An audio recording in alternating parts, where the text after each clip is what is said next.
The Crash Out Tour from Mr. Ellen Historian continues. I say Crash Out Tour in a very subtle and sarcastic way because it's not really. It's just hot takes, right? And we went through the whole drama about Columbus stuff, which is so cringe. So stupid.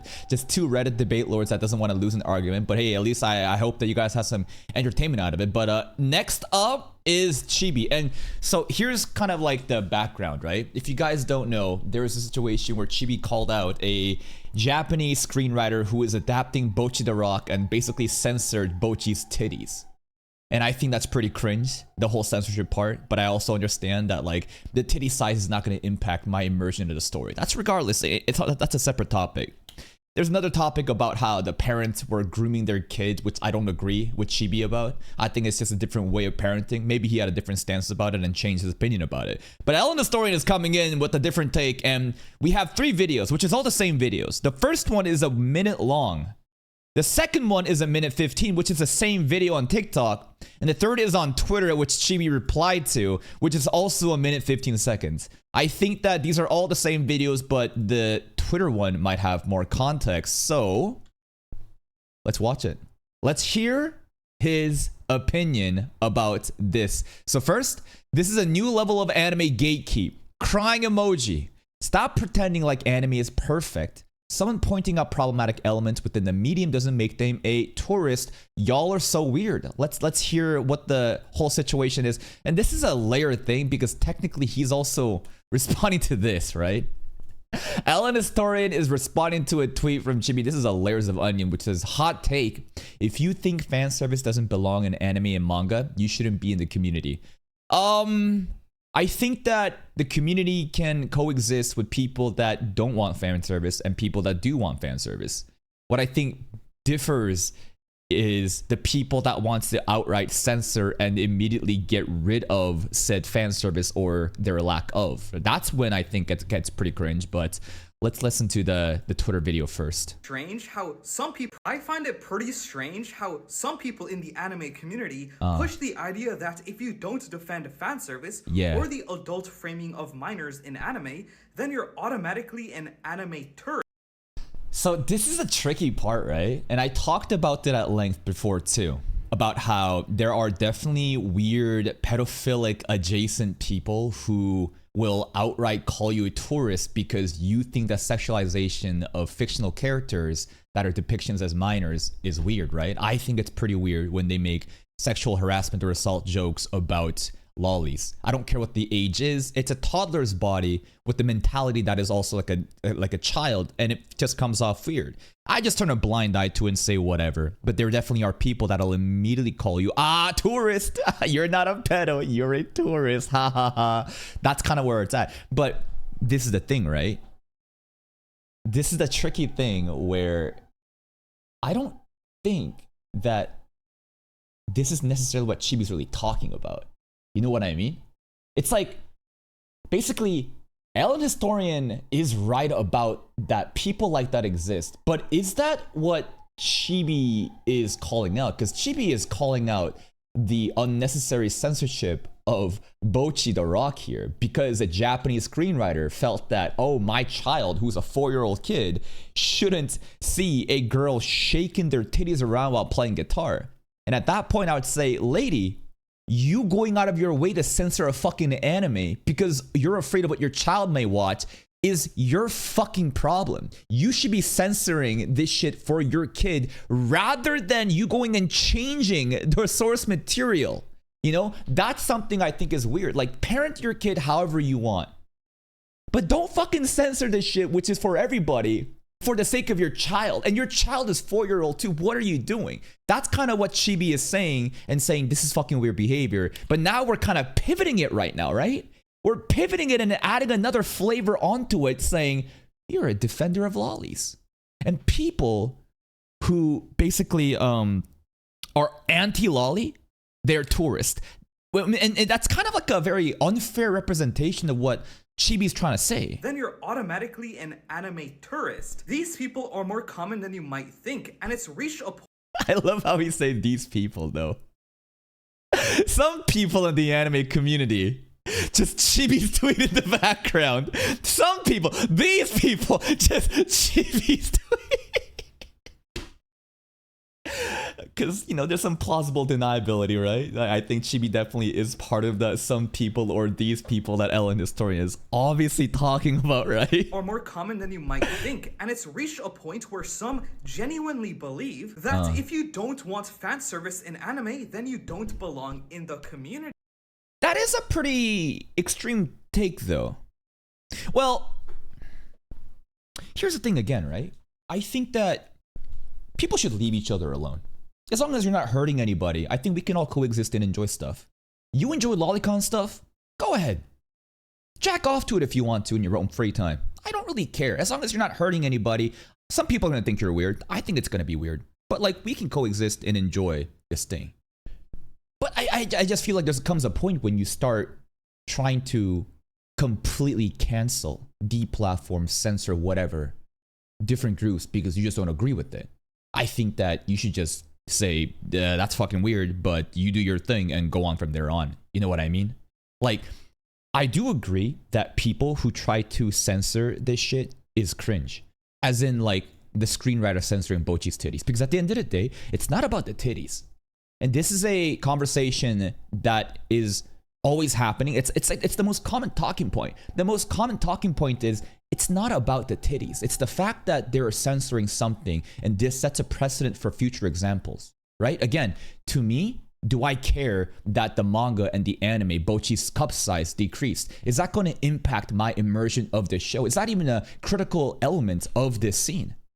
Probably not. Maybe it is, but to me, it's just like, I don't care. My experience with this anime will not change because the titty side changes.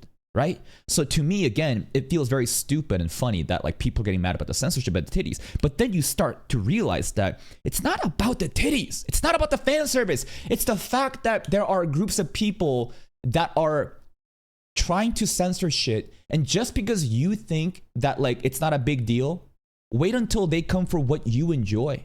And this is something that I think more people should be talking about. Because like Ellen Historian is probably of the mindset that like, yeah, the titties doesn't matter. You want to just get horny and watch anime, just go watch hentai instead. What are you expecting that from Bocchi the Rock? And I do agree to an extent where I agree that the titties, it's cringe. It's weird that like people are so obsessed about the cup size of a fucking anime character impacting their show. But it's not about that, right? It's about, again, the precedence that this sets for future examples where they don't just censor anime titties in the future. They start censoring other stuff. And Chibi has been constantly covering news about this. And I absolutely do agree that there are activist groups that are out there trying to change the subtitles from the source material. Like, how many times have you seen Crunchyroll animes where, you know, the localization is garbage? Because they are some sort of like Western, you know, Western like idealists who think that the Japanese medium is not fitting to their agenda, therefore they change these subtitles entirely, right? That's what I'm talking about. That's what he's talking about. There's other cases where, again, they're constantly trying to cancel projects entirely because they don't agree with it, right? This is, again, starting with more fan service stuff, right? Because it's an easy target. That like, oh, well, someone think about the kids. Oh my God, I can't believe, you know, they're making lolicon stuff. Cancel them all. As much as I don't like lolicons, I can still acknowledge that this kind of behavior will propagate down into future scenarios where stuff that you may actually think is important will get censored. And by that point, it's going to be too late. You know what I mean?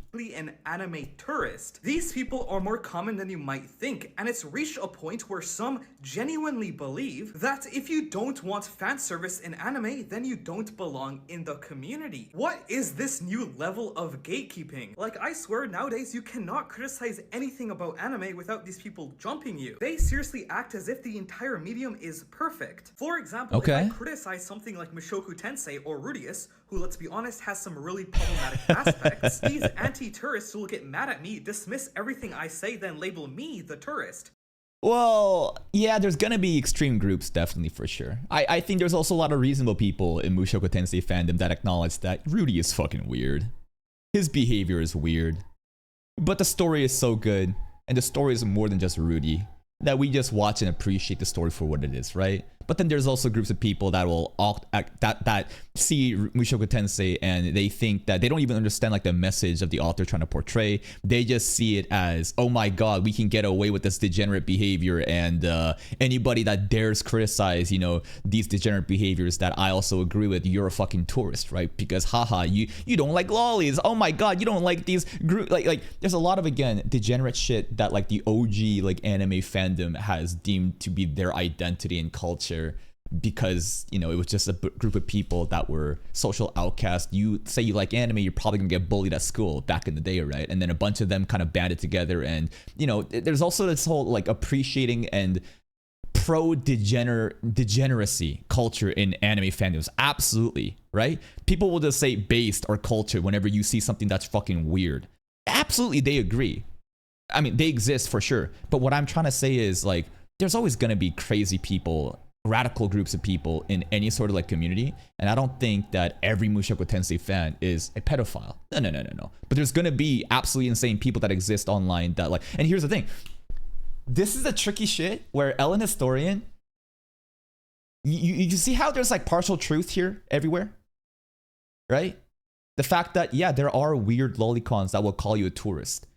That like, and that's the tricky thing, because these videos, I'm starting to realize, is everyone's trying to misinterpret each other and bring in their like undeniable truth and slap that on top of it, and then kind of like send like their own narratives around that. Like, I don't think Chibi is of the mindset that you should be deleted off of the community if you don't like fan service. Let's read that tweet again. Hot take. If you think fan service doesn't belong in anime and manga, you shouldn't be in the community. I mean, when you read that tweet, how else are you supposed to take this? And how do you define fan service at this point? Are we talking about big ass titties of MILFs? Exactly. Define fan service is the most important thing here. Because if you don't define fan service explicitly, Ellen Historian can come in here and label the fan service as purely lolly stuff. And now he can parade around saying, y'all are a bunch of fucking pedos and I am the one, you know, enacting justice. You know what I mean? So it's really like hard to condemn anyone off of these things because everyone wants to make themselves look good and there's not enough words, details, or context around it. It's tricky. It's tricky. Let's finish the video though. Has some really problematic aspects. These anti-tourists will get mad at me, dismiss everything I say, then label me the tourist. And it's not like I don't know what I'm talking about. I read the entire novel. And as for anime in general, I've been a part of the community for over 13 years. Goddamn, I'm not saying you can't enjoy these series or that they're poorly written. In fact, I've said many times on my channel that Mushoku Tensei, for example, is very well written. Sure. My issue is that some people won't let you point out its problematic elements, or how the author sometimes attempts to normalize them. You guys need to realize— Yeah, I mean, author attempts to normalize them. Is it the Mushoku Tensei's author's intent to normalize the degenerate behavior of Rudy? I mean, a lot of people say there's no redemption at all because he doesn't change, that he did nothing wrong and basically he gets away with the second life, doing all the degenerate stuff again, yet because he's hot now and he's young and he's, you know, he gets everything, he gets away with it, right? There's a lot of like he learns from the past mistakes. For sure there is growth and development as he relates to past trauma and then relates that into his real life, like that whole Norn situation with his sister and reflecting to himself about how depressed he was and how his brother came and tried to help, but it didn't really help the way that he, you know, basically tried to help with. Therefore, he was able to understand there's a better way to do this. Yeah, for sure. There's like a lot of good elements there too, but there's also a lot of elements where the degeneracy again just propagates and he gets away with it. For sure. Yeah. For sure. Is that criticism doesn't make you a bad fan. It just means you care enough to think critically about the media you consume. And you know what? Like, about the I think that people are having two separate conversations here though, right? Because Ellen Historian, he's not wrong. He's not wrong that these people exist that I think are problematic in the community. People who immediately call you a tourist for being anti-lolly stuff. And people, you know, that will basically just get really angry at that. But is that really what the fan service that Chibi is stating though? You know? Yeah, they are talking past each other. Exactly, right? Because like, it's so hard when you are simply reacting or like retweeting people's tweets, especially in like a minute video, to get everyone's opinions across. I think that Ellen Historian is kind of reaching right now. Even though everything he's saying, I agree with, I don't think Chibi meant that, or he's even trying to represent that. From the beginning, I think he was trying to say that there are activist groups that are trying to censor this shit. Look at this example of this anime screenwriter who is censoring Bocchi the Rock. And yes, the titties literally make no difference in my immersion and appreciation of the show. But it's the censorship which will cause more censorship down the road. And it's easy to, you know, condemn fan service, sexual element stuff in anime right now because it's an easy target. But then that goalpost will change, and that's what Chibi's talking about. Is he defending lollies right now? I don't think so. So now Ellen Historian is kind of like saying his own righteous stuff that isn't even what Chibi's talking about. And now Chibi's saying, imagine coming into a community wanting to change the culture instead of integrating into it. Criticism is fine, but it's disingenuous to deny there's a rise of people advocating for censorship of anime manga, which I agree with. Gatekeeping is important to protect your hobbies, and there's partial truth there too, right? Because what was the final conclusion we had with the tourist behavior? Tourists are important. Tourists are important because it's how you grow a community. When you just cut the borders and gatekeep everything away, then nothing will grow. But at the same time, if you just open the borders and let everyone in, everything gets fucked up as new people come in without appreciating or respecting the culture and like everything that the community has created, right? So there is needing of this integration, this like open-mindedness and being able to appreciate what it is. Now, if people come in and they say these lolly stuff is weird, you know what? I would agree with them. I think that's one of the things that's definitely hard to get most normies on board for, because it just comes off so weird. All the sexualization of minor characters, even if they're fictional, it is definitely uncomfortable. And again, that is just kind of part of the Japanese culture and anime that we just turn a blind eye to. And of course, there are going to be people that will call you a tourist if you say that shit is weird. And yeah, I agree with it. I think that these two honestly are on this mostly on the same page. It's just that like they're talking past each other and it's very unproductive. Is there anything else? This is the tweet that we just read. This is the fan service stuff. This is a bit insane take though, right? If you think fan service doesn't belong in anime manga, you shouldn't be in the community. Let's break that down. Is that true? If you think fan service doesn't belong in anime and manga, you shouldn't be in the community. If you don't like fan service at all, you shouldn't watch this shit at all. Fan service is core to anime. Let's just give a weird take. Here's an analogy that I don't think I even think is a good one. But let's say anime community is McDonald's and fan service is burgers. And a bunch of people are coming into McDonald's and they're saying, I don't want burgers. I want everything else.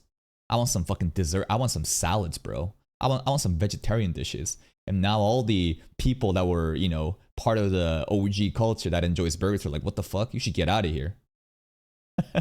I don't think that's a very good analogy.